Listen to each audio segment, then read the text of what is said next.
Hi everyone. In this video, we're diving into one of the most important tools in modern spatial analysis, local indicators of spatial association, or LISA, developed by Luke Anselin in 1995.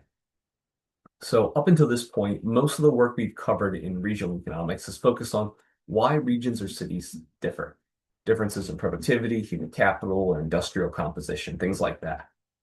But what we're switching to now is using exploratory spatial data analysis to understand the effects that nearby regions have on one another. So it's really unrealistic to assume that neighboring counties, states, or municipalities, whatever level we're looking at, are not related to one another. But that's just what we do when we use common empirical techniques that have an assumption of independent units. Hopefully, this reading convinces you that we need to visualize and detect spatial patterns before we build models in regional economics. Now, before this paper, spatial analysis mostly relied on global measures of spatial autocorrelation, things like Moran's eye. Global Moran's eye is great. I've used it before. Um, Global Moran's eye tells you whether across the entire map, similar values tend to be near each other. So it's looking at the entire picture. But the problem is that it's just one number. So if you have a country where half of the regions show really strong clustering and the other half are totally random, the global Moran's eye might miss that. So it biased us against finding an effect. So the breakthrough here was to decompose Moran's eye into local contributions. So you have basically a statistic for each individual location.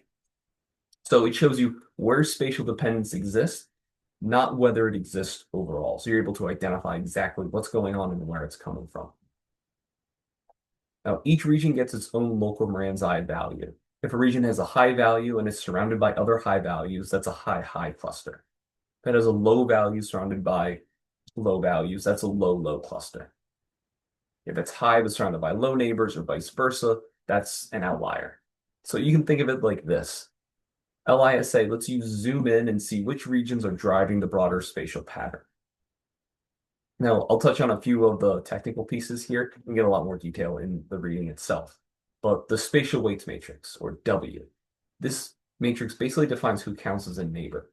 And it can be based on physical distance or shared borders. In practice, the observation Wij equals 1 if two regions are neighbors and 0 if otherwise.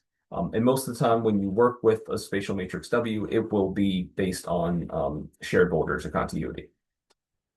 The next one is global Moran's eye, which measures the overall spatial autocorrelation.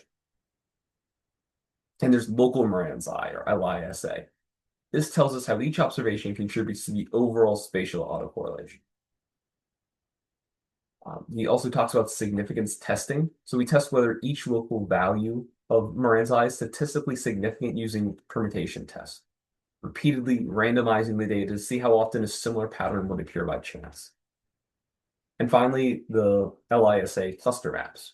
Once those local statistics are mapped, we can color the regions by the different cluster types, so high, low, and then high, low, or low, high, to see the spatial structure visually. So you can literally get a picture of what's going on. That can be really helpful for convincing skeptical reviewers.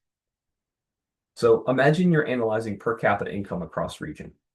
The global Moran's eye might tell you that overall incomes are spatially correlated, that richer areas tend to be near other rich areas.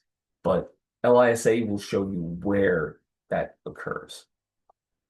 So maybe there's a high cluster in the industrial heartland. So there's a core of prosperous regions supporting each other. Maybe there's a low cluster in peripheral areas where underdevelopment is spatially persistent. You might even find some interesting outliers, like a wealthy region surrounded by poor neighbors. Anselm's framework changed how economists, geographers, and policymakers think about space. So before LISA, spatial dependence was something we could measure, but it wasn't really something we could see. We could just say it's there and it's a problem. Now we can create cluster maps that tell a story. People like visuals, and it's something that can be really useful. So to wrap up, LISA represents a shift from thinking of theoretical models first in spatial economics to data first models. We're able to explore data visually, detect spatial clusters, and then build intuition about how space matters in this particular problem we're facing.